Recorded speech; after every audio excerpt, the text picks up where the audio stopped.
Hi friends, welcome back to Deekshu Samayal. இன்னைக்கு நம்ம கிச்சன்ல முளைக்கீரை கூட்டு எப்படி செய்யலாம்னு பார்க்கலாம் வாங்க. அதுக்கு முன்னாடி Deekshu Samayal உலகம் சேனலை சப்ஸ்கிரைப் பண்ணாதவங்க சப்ஸ்கிரைப் பண்ணி வச்சுக்கோங்க. கூடவே பெல் பட்டன் பிரஸ் பண்ணுங்க. அதுல ஆல்ங்கிற பட்டனை பிரஸ் பண்ணி வச்சுக்கோங்க. அப்பதான் நான் போடுற வீடியோ உங்களுக்கு உடனுக்குடன் நோட்டிஃபிகேஷன் ஆகும். வாங்க வீடியோக்குள்ள போலாம். ஃபர்ஸ்ட் ஸ்டவ் ஆன் பண்ணி ஒரு குக்கர்ல கொஞ்சம் தண்ணி வச்சிருக்கேன்.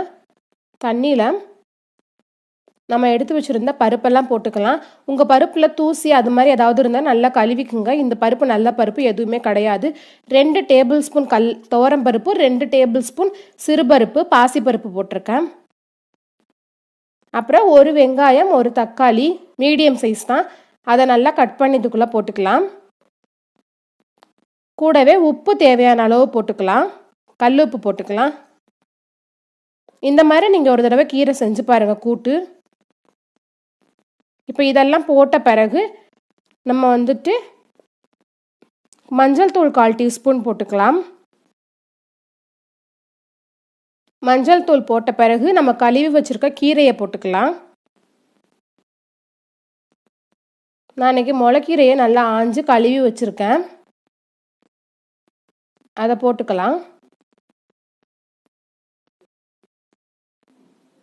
போட்டு நல்லா குக்கரில் கலந்து விட்டு ஒரு 3 விசில் வர்ற வரைக்கும் விடலாம். நல்லா கலந்துக்கலாம். ஃபர்ஸ்ட் இப்போ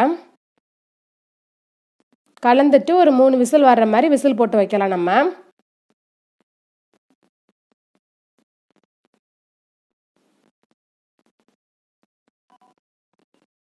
பாருங்க நல்லா கலந்துக்கிட்டாச்சு. இப்போ நம்ம கீரையை இப்போ லிட்டை போட்டு க்ளோஸ் பண்ணி வச்சுக்கலாம். போட்டு ஒரு 3 விசில் வரட்டும். 3 விசில் வந்த பிறகு பார்க்கலாம். இப்போ 3 விசில் கேஸ் எல்லாம் அடங்கிடுச்சு. ஓப்பன் பண்ணி காமிக்கிறேன் பாருங்க. நல்லா கீரை பருப்பெல்லாம் நல்லா குழஞ்சு வெந்திருக்கு. இப்போ நம்ம தாளிப்பு ரெடி பண்ணிக்கலாம்.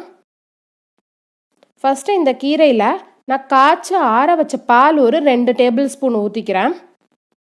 இது இன்னமும் கீரை கூட்டுக்கு நல்ல டேஸ்ட் கொடுக்கும். இப்போ ஸ்டவ் ஆன் பண்ணி தாளிக்கிற கடாய் வச்சுருக்கேன்.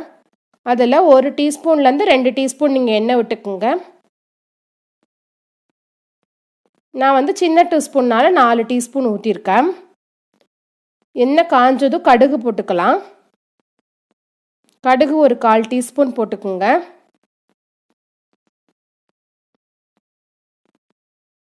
கடுகு உளுந்தம்பருப்பு இதெல்லாம் நம்ம போட்டுக்கலாம்.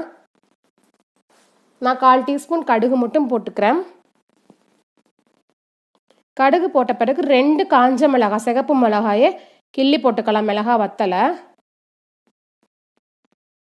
அப்புறம் கருவேப்பிலை இருந்தால் ஒரு கொத்து கருவேப்பிலை போட்டுக்கலாம். நல்லா கழுவி போட்டுக்குங்க கருவேப்பிலைய. இதெல்லாம் பொரிஞ்சு வந்த பிறகு நம்ம இது கீரை கூட சேர்த்துக்கலாம். பொரிஞ்சு வரட்டும், வெயிட் பண்ணலாம். சப்ஸ்கிரைப் பண்ண ஃப்ரெண்ட்ஸ் எல்லாத்துக்கும் ரொம்ப நன்றி. இது போல் தொடர்ந்து சப்போர்ட் கொடுத்துக்கிட்டே இருங்க எங்களுக்கு. பாருங்க நல்லா பொரிஞ்சிருச்சு. இப்போ நம்ம இது கீரையில் ஊற்றிக்கலாம். பாருங்க கீரையில் ஊற்றியாச்சு. இப்போ இதை நல்லா கிளறி விட்டுக்கலாம்.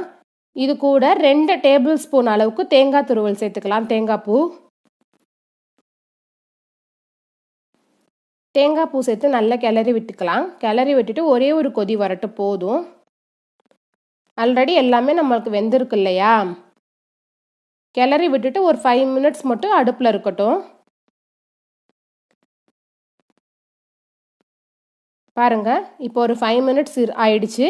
நம்ம இதை வேற பவுலுக்கு மாற்றிக்கலாம். பாருங்க நான் வேற பாத்திரத்தில் மாற்றிட்டேன். இப்போ நம்மளோட கீரை கூட்டு ரெடி ஆயிடுச்சு. வீடியோ பிடிச்சிருந்தா லைக் பண்ணுங்க, ஷேர் பண்ணுங்க, மறக்காம சேனலை சப்ஸ்கிரைப் பண்ணுங்க, மறக்காம பெல் பட்டனை கிளிக் பண்ணுங்க ஃப்ரெண்ட்ஸ். உங்க கமெண்ட்டை போஸ்ட் பாக்ஸில் ஷேர் பண்ணுங்க. உங்களோட கமெண்ட்டை கமெண்ட் பாக்ஸில் ஷேர் பண்ணுங்க ஃப்ரெண்ட்ஸ்.